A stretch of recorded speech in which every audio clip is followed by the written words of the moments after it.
Welcome to this walkthrough of problem number 1989, wooden planks. In this session, we will explore the problem, analyze the approaches, and dive into the solution. Whether you're here to learn or prepare for interviews, you're in the right place. Let's get started. When tackling the wooden planks problem, the brute force approach is the most straightforward starting point. This method systematically evaluates every possible arrangement of the planks to test if they meet the problem's requirements. The intuition here is simple: by exploring all combinations, we are guaranteed to find the correct solution. However, this guarantee comes at a significant cost. The computational complexity of this method grows factorially, meaning that as the number of planks increases, the time required to compute all possibilities quickly becomes unsustainable. Additionally, the space complexity is proportional to the depth of recursion or the storage needed for temporary data during the process. While this approach is easy to implement and understand, it is impractical for larger inputs due to its inefficiency. Shifting gears, the greedy approach offers a more efficient alternative. Here, the idea is to make locally optimal choices at each step, such as prioritizing planks based on their length, cost, or another specified property. The hope is that these local decisions will lead to a globally optimal solution.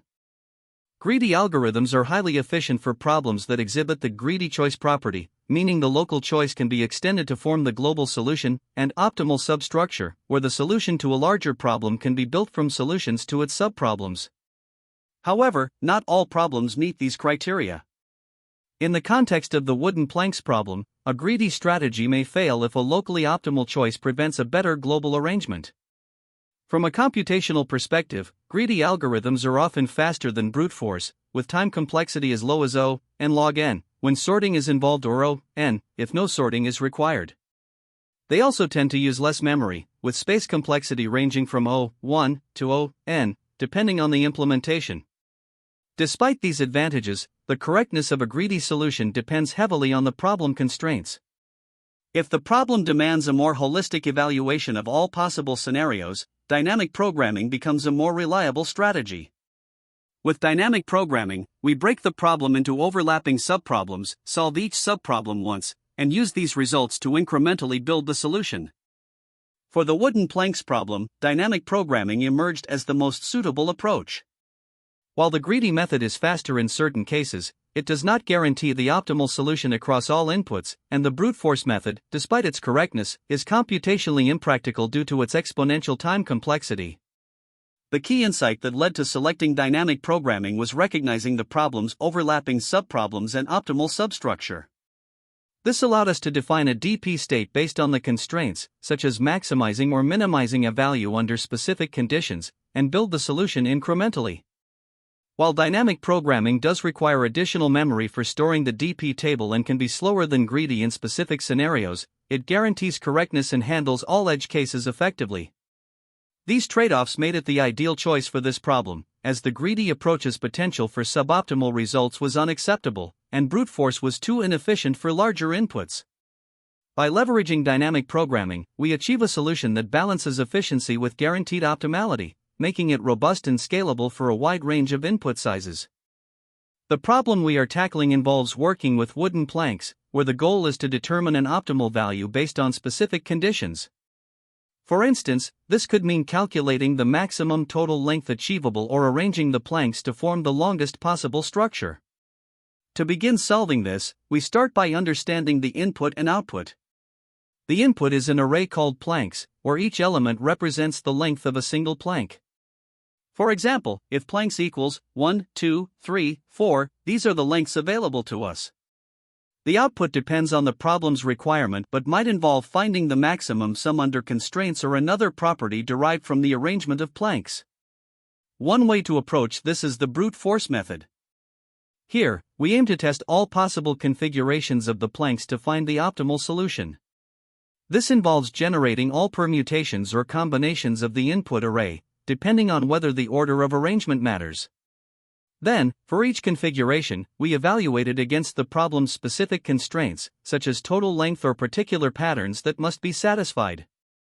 Finally, we keep track of the best result during this evaluation process.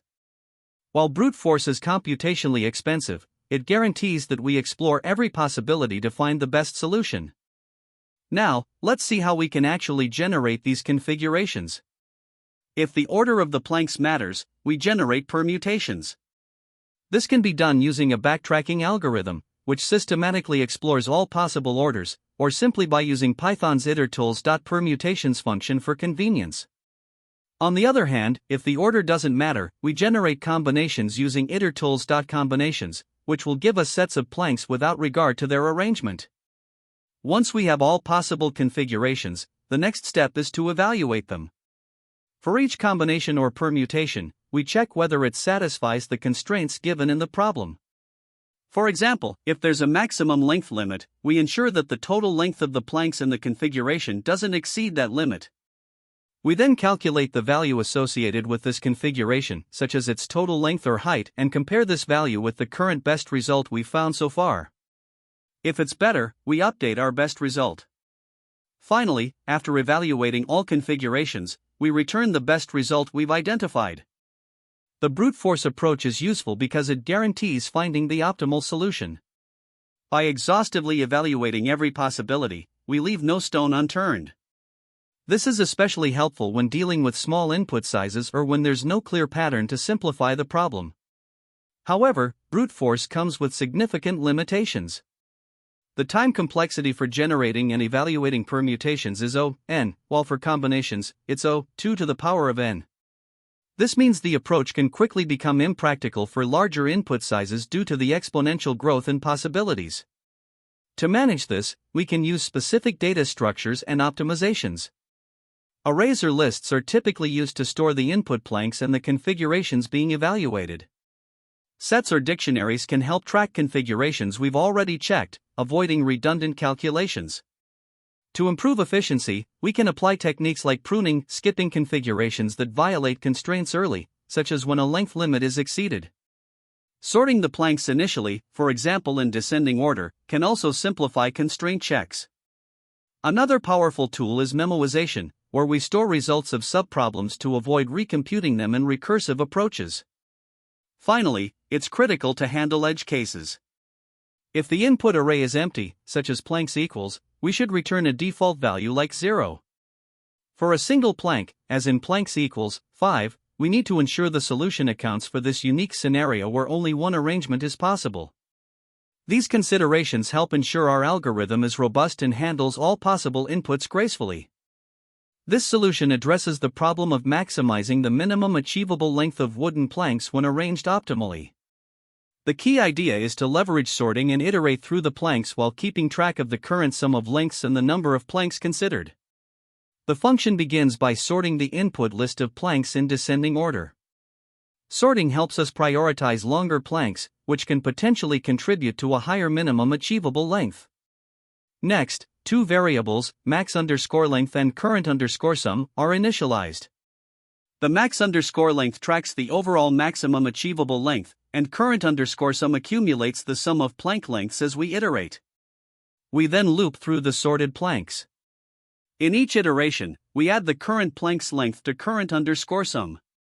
This running sum represents the total length of the planks considered so far.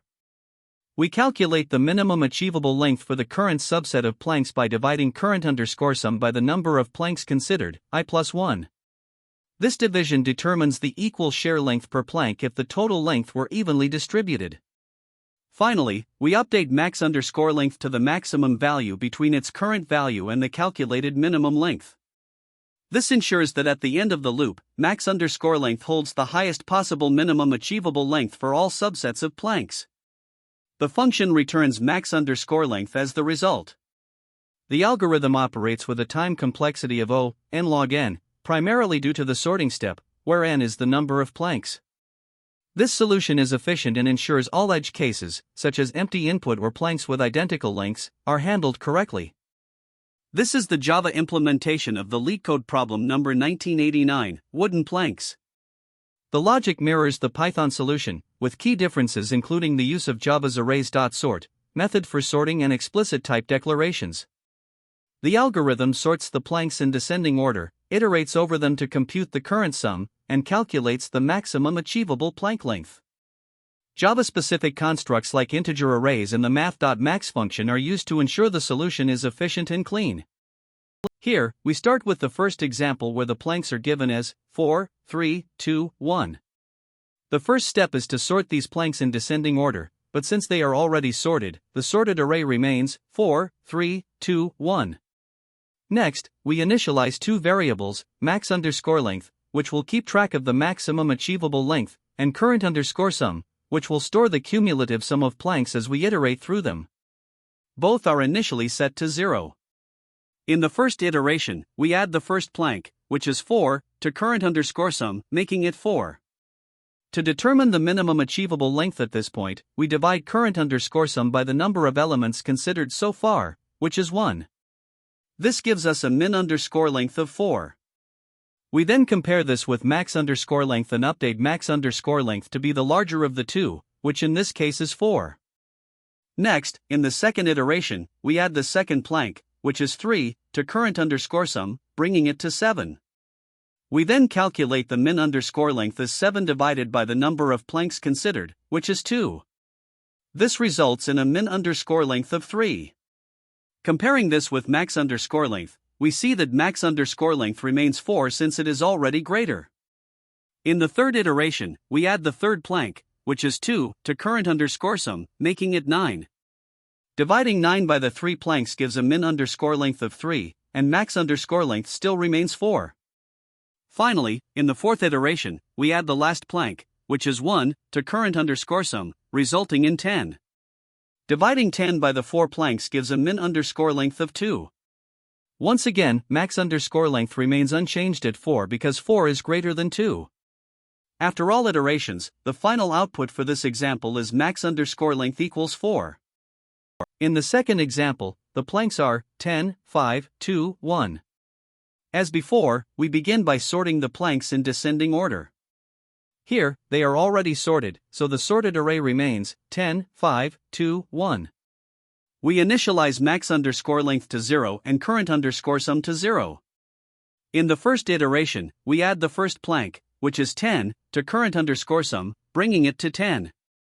To calculate the minimum achievable length, we divide current_sum by the number of planks considered, which is 1. This gives a min_length of 10. We then update max_length to be the larger of max_length and min_length, which sets max_length to 10. In the second iteration, we add the second plank, which is 5, to current_sum, making it 15. Dividing this by the 2 planks considered gives a min_length of 7. Since max_length is already 10, it remains unchanged as 10. In the third iteration, we add the third plank, which is 2, to current_sum, resulting in 17. Dividing 17 by the 3 planks gives a min_length of 5, and max_length stays at 10. In the final iteration, we add the last plank, which is 1, to current_sum, making it 18. Dividing 18 by the 4 planks gives a min_length of 4, and max_length remains 10. Therefore, the final output for this example is max_length equals 10.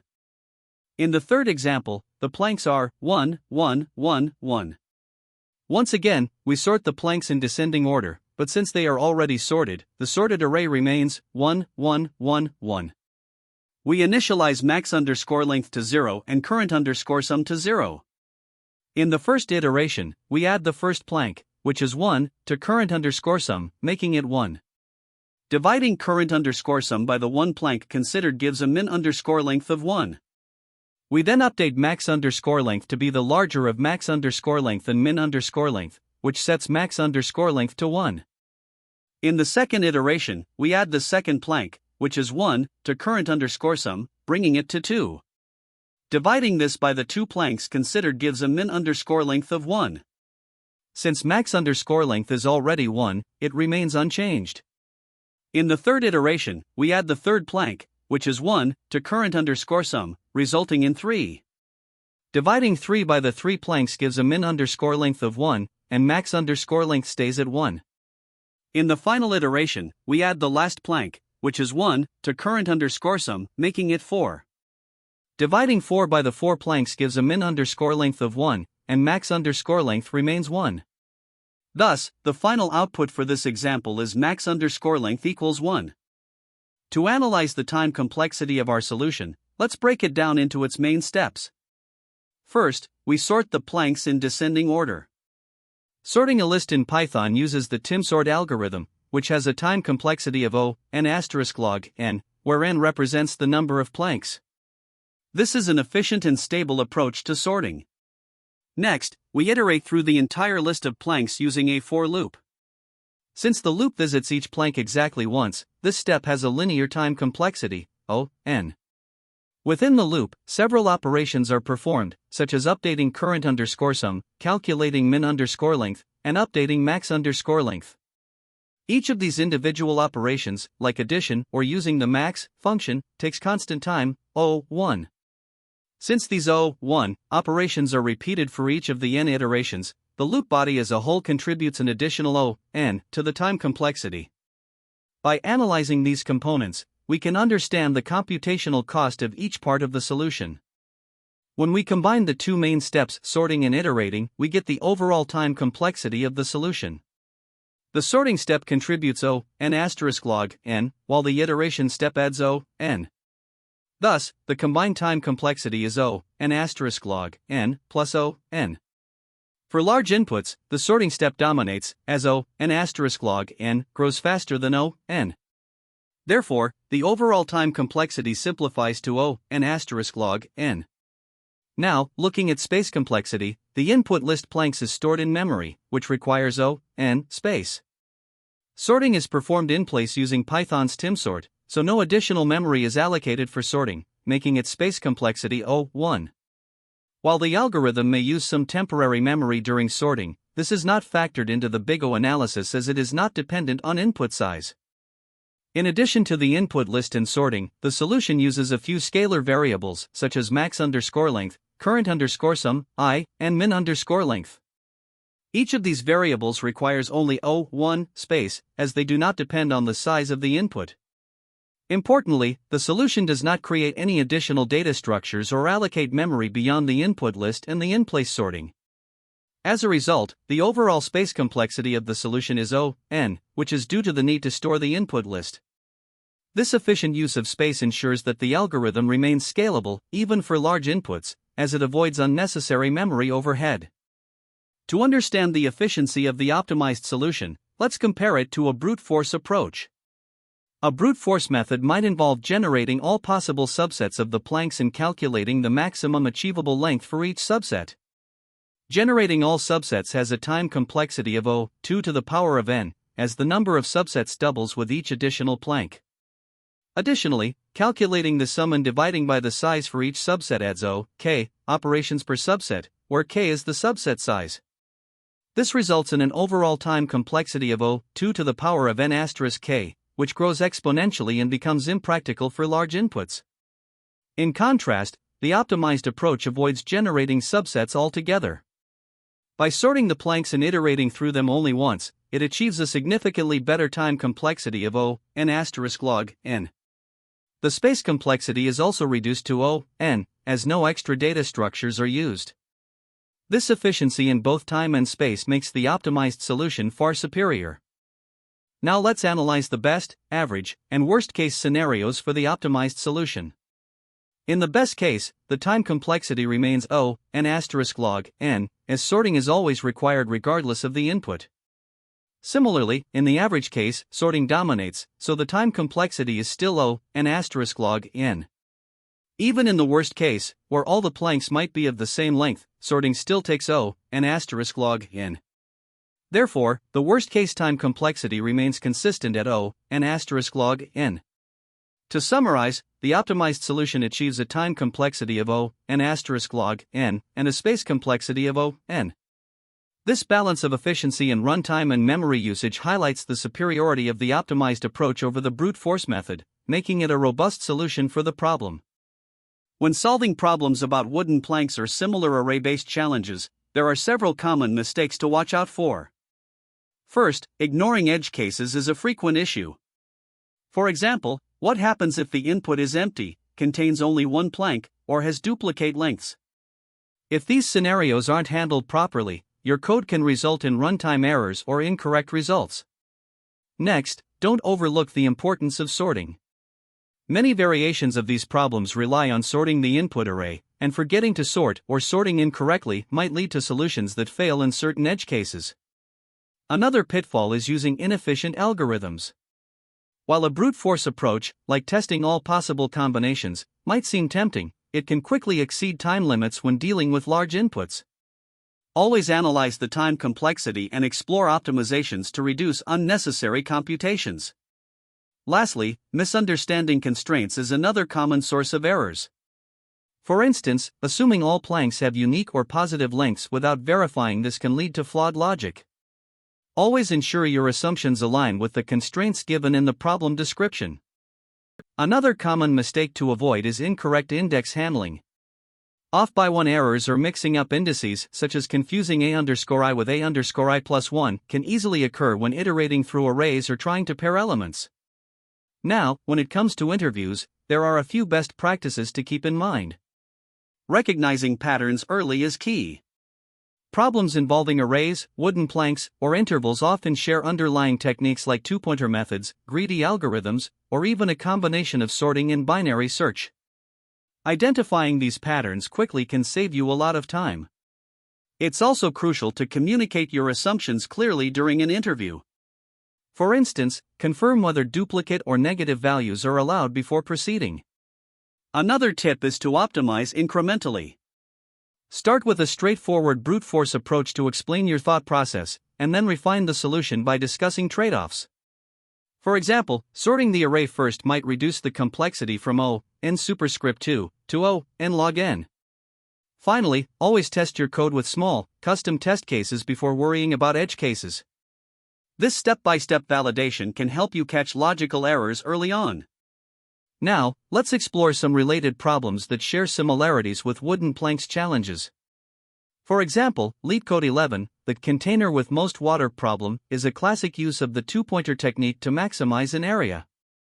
Another well-known problem is LeetCode 42, trapping rainwater, which focuses on recognizing patterns in arrays and often requires the use of prefix and suffix computations to solve efficiently. LeetCode 15, the three-sum problem, involves sorting and using pointers to find triplets that satisfy a certain condition, emphasizing array manipulation and optimization.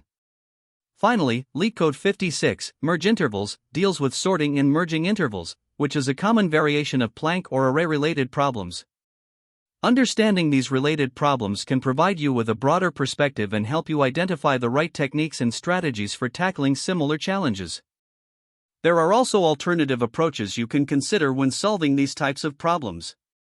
For instance, a greedy algorithm can simplify the solution if the goal is to maximize or minimize a particular property, such as the length or height of planks. However, this approach assumes that making a locally optimal choice at each step leads to a globally optimal solution.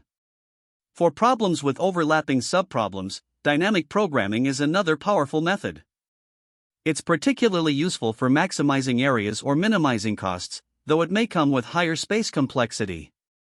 Divide and conquer is another strategy, especially if the problem can be broken into smaller subproblems. For example, finding the maximum height of planks in a range could benefit from this approach by reducing recursion depth and improving efficiency. Each method comes with trade-offs. Brute force is simple but inefficient for large inputs. Sorting combined with a greedy approach strikes a balance between simplicity and efficiency but might not work for problems requiring exact combinations. Dynamic programming, while powerful, can be more complex to implement and may require careful management of states to avoid excessive space usage. Understanding these trade-offs is essential for selecting the right approach for a given problem. Great job! We've wrapped up problem number 1989, wooden planks. Today, we reviewed the key algorithm, its complexity, and when it can be applied. Don't forget to practice similar problems to solidify your understanding. Thanks for watching, and see you in the next session. That's the end of this tutorial. I hope you found this explanation helpful for understanding the solution to this LeetCode problem. If you enjoyed this content, please consider subscribing to the channel for more coding tutorials and solutions. Feel free to leave a like if this video helped you, and don't hesitate to comment with any questions you might have. Thanks for watching, and happy coding!